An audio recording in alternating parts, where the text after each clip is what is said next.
BJP প্রার্থী সুকান্ত মজুমদার। আজ সকালেই বাড়ি থেকে বেরিয়ে সোজা বালুরঘাট শহরে জোড়া ব্রিজের নিকট পাইকারি সবজি বাজারে উপস্থিত হন সুকান্ত মজুমদার। সেখানে কথা বলেন সেখানকার মানুষজনের সঙ্গে। উপস্থিত সেখানকার সবজি কেনা বেচায় ব্যস্ত বিভিন্ন গ্রাম থেকে আসা কৃষকদের সাথে জনসংযোগ সারেন সুকান্ত মজুমদার।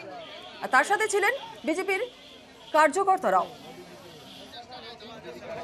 যারা গ্রাম থেকে আসেন কৃষিজীবী মানুষ, তারা এখানে তাদের সবজি খোলা আকাশের নিচে রাস্তার উপরে বিক্রি করে।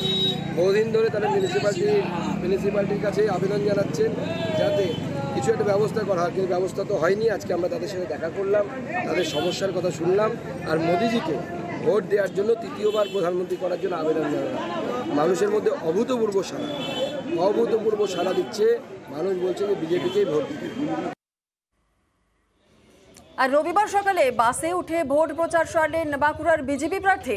বাঁকুড়ার গোবিন্দনগর বাস স্ট্যান্ড এলাকা, সেখান থেকেই প্রচার সারলেন বাঁকুড়া লোকসভা কেন্দ্রের বিজেপি প্রার্থী সুভাষ সরকার।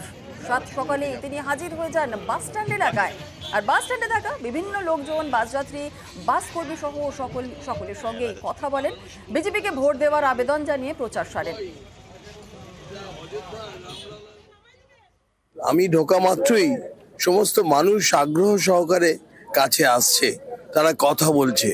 আর তার মধ্যে দিয়ে মোদিজির উন্নয়ন, মোদিজি কি কাজ করেছেন এই ভারতবর্ষের জন্য, সেই কথা তারা শুনছেন।